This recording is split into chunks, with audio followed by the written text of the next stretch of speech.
making like other versions of this video, or maybe even remaking this video in the future. But this is there something on my forehead? There was something on my forehead. What was that? Anyway, so this is what I get asked about a lot, is mobile grooming booking. And I swear every time I make a video like this, I'm like, oh, I should have added blah, blah, blah, blah after it's filmed. So this is the things I feel like I've not mentioned in other mobile grooming booking kind of videos, but things I've thought about along the way. So anyway, I hope that this helps with mobile grooming questions for as far as booking. But like I said, I'm sure 6 months to a year from now, I'm probably going to even have different advice for you. But this is, I'm just shy, April will be 1 year that I've been in my van. So I've been in my van for about 10 months. So I have definitely learned a lot in the last 10 months about mobile grooming and booking in a way that makes sense and whatever. Okay, so let's get started. Now, the one thing that was told to me that I completely disregarded in the beginning was that I covered a huge service area. So Curtis Hanvey highly recommended against doing that. He was like, start small. What Curtis wants you to do is you start, so, you know, I'm in my house. So he would want me to find the closest neighborhood and start kind of advertising in that neighborhood and like branching out that way. He does recommend, like, if you are looking to like advertise more, if your van is wrapped, go drive your van around, take it to go run errands, you know, and you can write off those miles because you are marketing, you are driving around to market your business when you're doing that. So in the beginning, I would take my van to Target if I needed to run into Target or Lowe's or wherever. You want to pick your niches though. Like Lowe's is not necessarily the best place to go. Saying, to stereotype people, but you kind of do stereotype people a little bit. Like, okay, people that go to Lowe's are most likely going to be big dog people. I'm just saying. That's like, I'm not saying all of them because we all have to go to Lowe's at some point, but most of the people you're going to see at Lowe's are going to be people that have like big dogs. So it's not like the best place to go. Whereas Target, that's kind of like the like fancier people, right? They're more likely to have the little dogs, right? That's my market. That's what I'm looking for. So there's little things like that, but that's not really anything to do with booking. That's just kind of off subject. But like I said, start small, you know, bring your van out places. And again, this is just for mobile grooming. This is not going to be booking for a regular shop. It's a completely different thing, booking for a regular shop.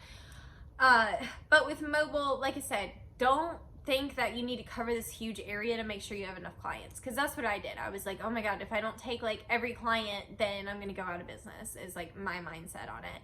And what was happening is like, okay, I was doing 2 different counties and those counties are huge. So what was happening is I was doing like Anderson days and I was doing Greenville days, but then I'd be driving all over the place whenever I'm in the counties, and it's like, yeah, it's in the same county, but there can be like 45 minutes to an hour to get across the county. So if you booked somebody on this side and then your next client was on this side, you know what I mean? Like, you'll really mess yourself up with that. And you do want to limit the amount of drive time, because not only is it putting more wear and tear on your vehicle, but it's also time is money. And the more you're driving around, like, yeah, you're advertising, yeah, that's write-offable, but wouldn't you rather be parked making money? Because I know I would. You know, I love a good tax write-off, but I also want to actually be making money. So that was really my first 2 points, was to start small and to limit your drive time as much as possible. Now in the beginning, it's going to be a little bit more difficult to keep everybody in one area, but do the best you can. So like, I'll try to keep a town together, for example. Like in my area, the towns are pretty small. So I'll do like, you know, a Williamston day and a Piedmont day and an Anderson day. And I just keep all those in like little clusters. So ideally, there's like very little drive time in between each customer. That is the goal. Now, once you start picking up neighborhoods, which will happen fast, especially once you're new to a neighborhood, and if they've never had a mobile groomer before, you are gonna like explode the first time you go in that neighborhood, because so-and-so's neighbor is gonna see you parked in their driveway, they're gonna call you, and then their other neighbor that's too like shy to just go out and call you, they're gonna like text him and be like, oh my god, who's in your driveway, like who's this mobile, like, you know, tell me about it, you know. So you'll pick up neighborhoods really fast. Now once you get your neighborhoods established, when you go to book an appointment, if you're going to be in that neighborhood that day, that's the date and time you offer them. I don't care if you have 4 days before them that you could squeeze them in and be driving all over town to get to them. I don't care. You're going to be in the neighborhood that day. So that's what you offer them. And how I say it is I'll be in your area at this day at this time. So that lets people know, hey, I don't have a ton of wiggle room. This is the day and time I'm going to be in your neighborhood. If you want your dog groomed, I would recommend doing that time, or you're probably going to be pushed back till the next time I'm in your neighborhood. So that's how I do it to keep my neighborhoods together. Obviously get familiar with where your clients live. And this is kind of jumping ahead because this is actually like the last thing I have on my list, but I think it's important to go ahead and touch on it. Make sure you have some sort of booking system. I don't understand in 2021 why you wouldn't have some sort of electronic booking system. Not only is it going to keep your head on straight, it'll send out your auto reminders. I use Mogo. It's moego.pet. And I pay $39 a month. It does my auto text. I could literally book somebody 3 years from now if I wanted to. And I cannot tell you how convenient that is. I don't have to do anything. Like, I very rarely have somebody not confirm an appointment through my reminder text. And if they don't, then I just send it again. If they don't respond to that one, then I cancel their appointment. I don't have a cancellation policy because I very, very rarely get cancellations. I take that as a gift from God every time I get a cancellation. I'm like, oh my God, some time off. Praise fucking Jesus. Okay, so anyway, okay, so I'm trying to see. I want to like make sure. Okay, yeah. So I want to make sure I like all the little area that I have like a hair so bad in my eye. I just did a boykin. I have a little break in the day before I have to go to my French bulldog. And anyway, that's why I was like, I want to go ahead and make this video. So when I'm booking, now when you're in a neighborhood, you'll book a little bit different. And this is going to be different person to person anyway. But my rule of thumb, I got a hair splitter I'm going to have to get out. My rule of thumb is I do the total groom time, what it takes me to do a groom. Now, this is like one area I'm like kind of like getting on you guys about is like, you know, a lot of people are, well, how long does it take you? Doesn't matter how long it takes me. How long does it take you? How long does it take you to do a Shih Tzu? So you need to block off. If it takes you 2 hours to do Shih Tzu, block off your 2 hours for your Shih Tzu. Give yourself 30 minutes. My recommendation. You can give yourself 5 minutes. You can give yourself no minutes for all I fucking care. That's what I do, is I do groom time plus 30 minutes. That 30 minutes covers matting, covers the behavior if the dog's acting out, and it covers traffic. If you don't give yourself enough time between clients, inevitably, that's when you're going to end up getting behind. And if you get behind on one client in mobile, this is the downside of mobile, is a lot of times, if you book yourself pretty tight and you get behind on one client, you'll fuck your whole day up. So that's why I always leave myself extra time. Now, I'm not saying it doesn't still happen. Every now and then I'll get a dog that ends up being in way worse condition than I could have ever expected and I needed an extra hour. Sometimes it will make you late, but you really want to avoid that. So make sure you're giving yourself enough time between clients, because really this is not a career that needs to be rushed anyway. I have tons of videos on speeding up groom time. I can make one that's like really specific on speeding up groom time if you guys need to see something like that. But you really need to be making sure you're giving yourself enough time, because the more you're rushing, the more likely you're gonna have an incident take place, whether you cut your dog, cut yourself, fuck up a haircut, whatever.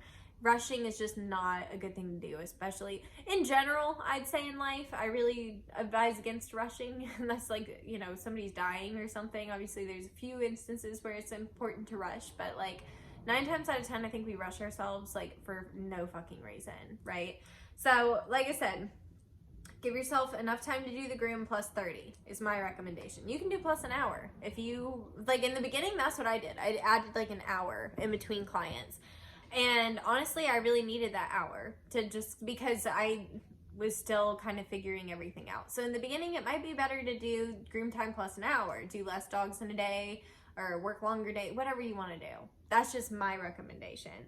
And like I said, that 30 minutes will leave your time for any hiccups along the way. And the next thing that's really important with mobile is like, make sure you ask questions. Like, I feel like in a shop, you can kind of like get away with being a little bit more vague, But with mobile, you really want to know what you're walking up to. So you want to know, like, I'm always like, when's the last time your dog was groomed? Like, if I'm not sure. You know, some people, they'll send me a picture. It's pretty obvious their dog's groomed every 6 weeks. Those type of people, I don't ask those questions to. But if I'm not sure, puppies are a big one. So if somebody's like, I have a year-old puppy, usually 5 months to a year, that still there's a good chance that they may have never been professionally groomed before. So when I ask people, I don't say, when's the last time your dog was groomed? Because then they'll be like, well, I washed him last Saturday. I say, when is the last time that your dog has seen a professional groomer? So that way I, first of all, know whether they even have. Because if they haven't, that might be a whole different conversation that we need to have. And, you know, then if they have, then I know, like, okay, it's been 3 months. They're going to have about 3 months worth of new growth and claws and all that. So need to keep that in mind. That's how, like, 3 months that could be matted. You know, maybe I need to leave myself extra time, right? So make sure you ask really specific questions. And another thing that's super important, I think, with mobile is to encourage pre-booking, especially as you get more established. You're going to get super busy. You're going to get to the point where you really don't want to be spending a lot of time on your phone booking. And most of the time, people are calling you to book, like, while you're out actually working. So you really want to limit the amount of time that you're actually, like, spending on the phone booking people, especially people that already are happy with your service, that, you know, then you're trying, you know what I mean? Like, it's just so much easier to be like, okay, like, I just did a boykin, for example. He's already pre-booked for 6 weeks, rather than his mom waiting 5-6 weeks and then messaging me, and then I've got to get back to her and find a day, and then maybe he's a little too long because I don't have anything for a week or two. You know what I mean? Like, it's better to just go ahead and encourage the pre-booking. Now, I will say, and I've said this before, some clients cannot handle pre-booking. Weigh your odds, okay? So what I've been doing, when I first started, I used to encourage everyone to pre-book. But what I noticed is the people that can't necessarily handle pre-booking, they'll make you think they can. They're like, oh yeah, like, let's go ahead and do this. And then it, you know, 6 weeks rolls around and they're canceling last minute. And then you've got to rearrange your whole schedule to get them down. And then that's when it gets confusing. Some people just truly need to call you. So those people, I do let them call me. So what I've started doing, rather than first appointment, some people I can just tell they want to get on a schedule. Some people will just ask, like, hey, can you please go ahead and pre-book me? Those people are going to be good as gold. Okay, those are not the ones you need to worry about. The ones that I would be worried about canceling are any that you are trying to convince to pre-book. If you find yourself trying to talk them into it, don't. Just don't, because you're going to talk them into it, and then the 6 week is going to roll around and they're going to cancel last minute. And it's a lot more annoying when you because I do 24 hours notice on cancellations. So sometimes with 24 hours notice, I don't have enough time to fill that slot. So if you're somebody that really, really relies, like, I have to make sure I groom every single dog that's scheduled or I'm going to be financially in trouble, then make sure, you know, to be aware of these people and give yourself enough time to be able to pull another dog and pre-book if you need to. But like I said, some people just cannot handle it. So what I've been doing is, if I'm not sure about, like, whether they're going to be good for pre-booking or not, then maybe I won't recommend it the first time. But if I notice they call me within a 4 to 6 weeks time, then the second time I go out, I'll say, like, hey, you know, I noticed that you went ahead and booked at, like, 6 weeks. Would you like me to go ahead and put you down for 6 weeks? Like, would that be easier for you? And some people are like, oh my God, yeah. Some people work crazy schedules. They can't commit 6 weeks out, you know? So you really have to kind of be able, and that'll come with time too. You're going to be able to get to know your customers. Like, so the ones that are retired, book them 6 weeks. They're not going to, where are they going to be? They're going to be at their house, right? The working people, especially factory workers, those are going to be the ones that need to call, like, the week or two before, because they usually don't even know what their schedule is. So like I said, it's really going to depend. And the next thing, this is really big, limit the amount of places you take appointments from. So I used to think, like, the more the merrier, right? Just book wherever you send me a message, like, I'll respond and we'll book you. Like, I was thinking, like, convenience wise, that would be, like, easier for everybody else. And it may have been easier for everybody else, but sure as hell was not easier for me when, say, you know, I book an appointment, a couple weeks comes around and it's time to go to the appointment, And I can't remember did I text them on Facebook, my text messages, did they message me on Instagram, did they message my personal Facebook? I'm not sure. And then next thing I know, I'm chasing down a message to find information that this person gave me, because maybe they said like, oh, this is the type of haircut I want, or here's some description of my dog or whatever. And then I can't find the message because it's lost in the abyss and I don't even know what platform I talked to them on. I used to think like, oh, I'll remember. And then I started realizing like very quickly that I was not remembering, and that was happening pretty frequently, that I could not find the original messages.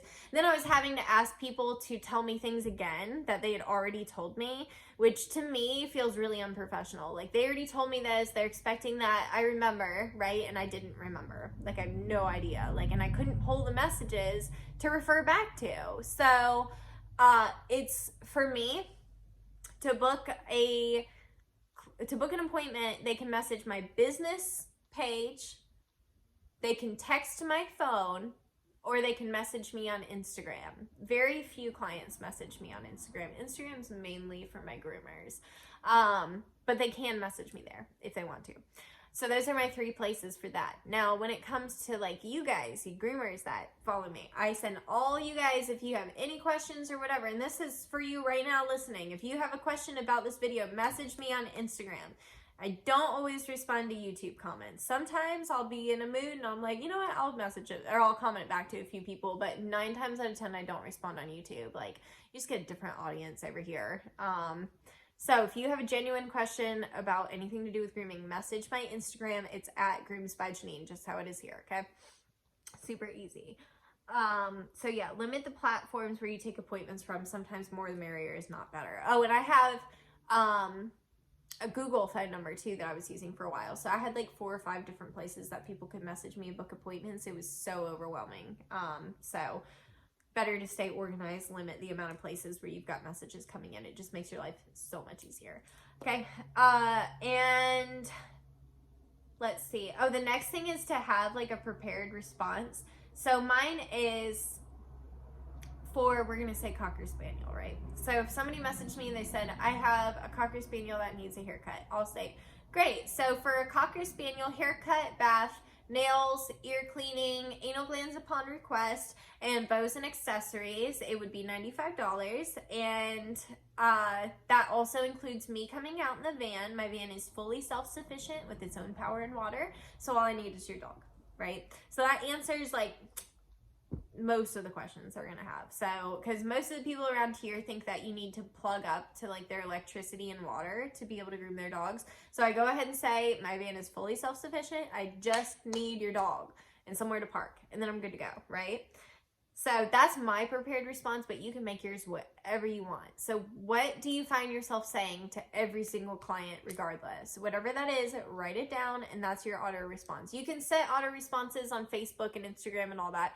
I don't personally have mine to where if you message it, it's automatically sent, but I'll save it to like my notes and copy and paste it. Actually, now my phone is like so like used to like me interacting with clients that it like auto recommends it. So I'll just like click across the top and it will automatically put that in. But yeah, and just to reiterate again, I really think for mobile grooming, well, for any shop, I would recommend doing a booking system. I think it's kind of old school at this point to write appointments down. Like, why would you do that? Like, the world is going towards technology, right? So it just makes so much more sense. If you were writing appointments down, like, are you calling these people every day, like before their appointment? Because like, if you're not, like if you didn't have a booking system and you were having to make these phone calls, that would be so fucking annoying. That would be so fucking annoying. Like, I cannot even imagine having to sit there, like, every day, like, hey, do you come into your appointment? Can I come to your appointment tomorrow? Like, that would literally be so much extra work that you don't need to do. Again, I use mogo.pet, but there's 123pet, Pet.io. I don't know. There's a few of them. You can use Square. Some people just use the Square appointments. You can do that. I like using one, especially if you're a mobile groomer. I do like to use one that's pet specific and meant for mobile groomers, because like Mogo, for example, it has the map. So like if I wasn't sure where a customer was, I could look it up on my map and see kind of like where it is in relation to my other clients that day and stuff like that. So I think that it's worth it's weight in gold, the booking system. So I'd highly recommend that. And yeah, biggest thing is like, especially once you get more established, like I said, I'm about 10 months in now, and I am to the point where I have like one neighborhood that I go to all the time. So I basically, what I do is like, the day will be blank, right? And then person number one from the neighborhood books, okay? So they've pretty much decided that that day is that neighborhood's day. That's where I'm going to be all day, is in that neighborhood, because they booked, like, they were the lucky little goose that got the first little spot, you know what I mean? And then the rest of the people, I'm like, okay, I have this day at this time and this day at this time, and I just kind of put them through until I fill that day up. And what I do too is like, okay, so say, you know, it's getting to like the week of, and I still have room for like maybe one more on that day with the neighborhood. And if nobody from that neighborhood calls, what I'll do is like, I'll pick somebody like maybe that's near my house. I have a few that are like right next to my house that I groom. So that's a day I'll plug them in. But no matter how I do it, I always try to make it little drive time as possible. And also try to like take into consideration like, okay, you know, I'm gonna have to go to the bathroom here, and maybe I'll be hungry, so, you know, this gas station's here. Like, I keep those things in mind too. So anyway, I feel like this answers a lot of questions I commonly get asked about booking for a mobile. So I hope that clears it up for you. I'm trying really hard to think if there's anything else I'm missing. I'm gonna reiterate again, start small and go bigger, okay? Because like, I get people that are like so confused, like when I say that like I'm shortening my area, and then they'll be like, oh, well, when you expand again, like, no, no. Like, if anything, I'm getting smaller. Like right now I do like a 30-minute radius, but I've seen some like veteran mobiles that do like 15-minute radius. That's the goal. Like, I want to be like tiny in this little world. Sorry, they're doing some, my neighbor's house burnt down, well, not burnt down to the ground, but it caught fire probably going on a year ago, and they've been rebuilding. So if you hear any background noises, it's just they've got a construction crew next door that is rebuilding their house for them. I'm really excited for them, and I'm not gonna lie, I'm really glad. Like, I'm looking forward for them to be next door for more reasons than one. Like, anyway, so yeah, I think that's really it, you guys. But if you have any other questions, leave them in the comments below. If there's specific questions that like are more personal or whatever that you need like my response to, then go ahead and send me a message on Instagram. But any like kind of broad scale questions about booking mobile or mobile grooming questions in general, leave them down below for me. I do try to keep those in mind whenever I'm going to film new videos. I try to remember to answer those questions as I go. So anyway, I hope you guys enjoyed this quick little video on booking mobile. I hope it helped, and I'll talk to you guys soon. Bye.